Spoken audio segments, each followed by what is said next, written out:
ഈശോയിൽ സ്നേഹമുള്ള സഹോദരി സഹോദരന്മാരെ, യോഹന്നാൻ്റെ സുവിശേഷം 14:1 നിങ്ങളുടെ ഹൃദയം അസ്വസ്ഥമാകേണ്ട, ദൈവത്തിൽ വിശ്വസിക്കുവിൻ, എന്നിൽ വിശ്വസിക്കുവിൻ.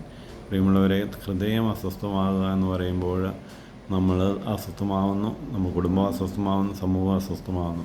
അവിടെ ഈശോ പറയുകയാണ്, എന്നിൽ വിശ്വസിക്കുവിൻ, അതായത് ഞാൻ നിങ്ങൾക്ക് ആശ്വാസം നൽകാം. അതായത് ഈശോ എന്ന് പറയുമ്പോൾ ഈശോ വചനമാണ്.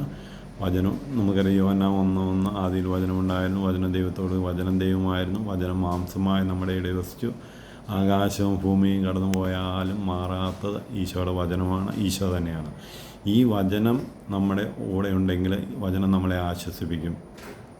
അതുകൊണ്ടാണ് ഈശോ പറഞ്ഞത്, ഭയപ്പെടേണ്ട, ഞാൻ നിൻ്റെ കൂടെയുണ്ട്. അതായത് ഭയം, ആകുലത, ഉത്കണ്ഠ, നിരാശ, ദുഃഖം, ഇതെല്ലാം തിന്മയുടെ സ്വാധീനം വഴി നമ്മളിലുണ്ടാകുന്നതാണ്.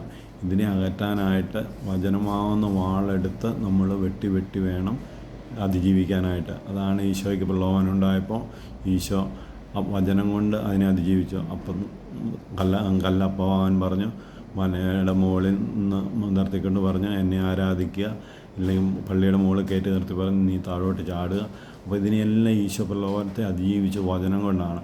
ഇത് ഈശോ നമുക്കൊരു മാതൃക നൽകിയിരിക്കുകയാണ്. അതായത് വചനമാവുന്ന വാളെടുത്ത് വെട്ടി സാത്താൻ്റെ പ്രലോഭനങ്ങൾ അതിജീവിക്കാനായിട്ട്. അങ്ങനെ നമ്മൾ മുന്നേറി കഴിയുമ്പോഴാണ് നമ്മൾ വിശ്വാസത്തിൽ സ്ഥിരതയുണ്ടാകുന്നത്. അതായത് നമുക്ക് പ്രലോഭനമില്ലാത്ത ജീവിതമില്ല.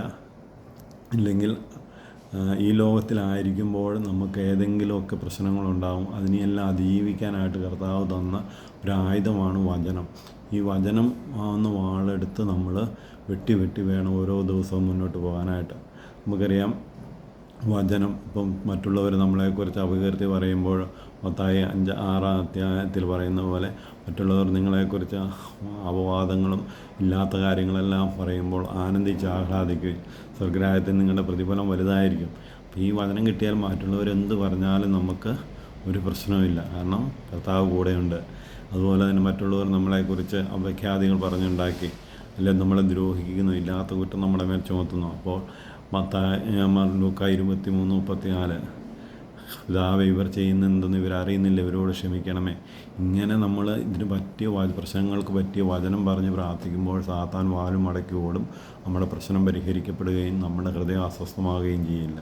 പ്രിയമുള്ളവരെ, ഇങ്ങനെ ഒരു വചനമാവുന്ന വാളെടുത്ത് വെട്ടി നമ്മുടെ ദൈവത്തെ ക്രമീകരിക്കാനുള്ള കൃപയ്ക്ക് വേണ്ടി ഇന്നേ ദിവസം പ്രാർത്ഥിക്കാം.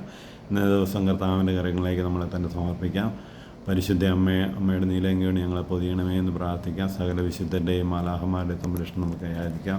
ഈശോ എല്ലാവരെയും സമർത്ഥമായി അനുഗ്രഹിക്കട്ടെ എന്ന് പ്രാർത്ഥിക്കുന്നു.